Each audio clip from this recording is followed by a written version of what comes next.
स्थळ पुण्यातलं कर्वेनगर, ताथवडे उद्यानाजवळ.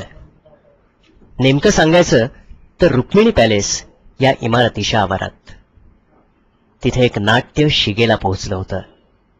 प्रमुख भूमिकेत होते नाग आणि मुंगूस. प्रश्न होता अस्तित्वाचा आणि वर्चस्वाचा. सुरुवात नागानं केली होती, मग मुंगुसाकडून शांत राहण्याची अपेक्षा कशी करणार? गेल्या बुधवारी टळटळीत दुपारी या दोन वैऱ्यांमध्ये झुंज लागली होती. या इमारतीत राहणारे सकाळचे वाचक संदीप देवधर यांच्या घरी काम करणाऱ्या शारदाबाईंनी अंगाचा थरकाप उडवणाऱ्या या प्रकाराशी देवधरांच्या घरी वर्दी दिली. देवधरांसह इमारतीतील सर्व मंडळी मुख्य चौकात जमली. बाजूच्या गाडीचं चाक, खांब यांच्या भोवती गोलगोल फिरत आडोसा घेत मुंगूस नागावर हल्ला चढवत होतं. त्याचवेळी नागाच्या दंशापासून स्वतःला वाचवत होतं. आणि मुंगुसानं अनेक चावे घेतले तरी नाग हार मानत नव्हता. अतिशय सावध पद्धतीनं तो प्रतिहल्ला करतच होता. हे सगळं नाट्य होतच श्वास रोखून धरायला लावणारं.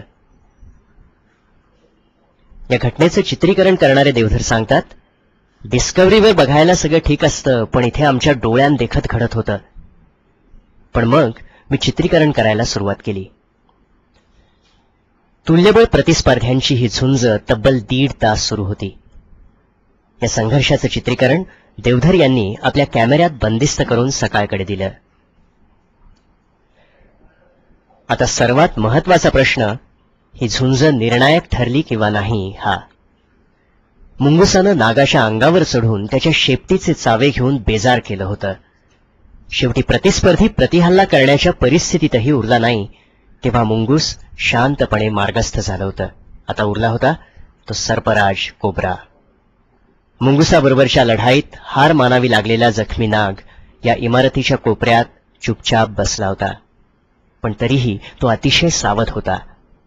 याच इमारतीतील रचना नंदा यांनी दूरध्वनी करून राजीव गांधी प्राणी संग्रहालयात प्रधान पशुपालक या पदावर कार्यरत असणाऱ्या कौशिक काशीकर यांना बोलावून घेतलं.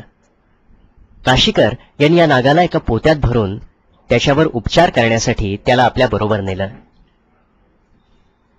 त्यांच्याशी संपर्क साधला असता ते म्हणाले की मुंगुसानं नागाला केलेल्या जखमा सुदैवानं वरवरच्या होत्या.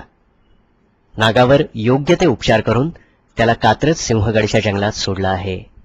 एरवी जंगलात सुद्धा अभावानं पाहायला मिळणारी झुंज शहरात मध्यवस्तीत संदीप देवधरांनी पाहिली आणि आपल्यापुरतीच मर्यादित न ठेवता हा थरार कॅमेऱ्यात बंदिस्त करून सकाळच्या वाचकांसाठी खुला केला आहे.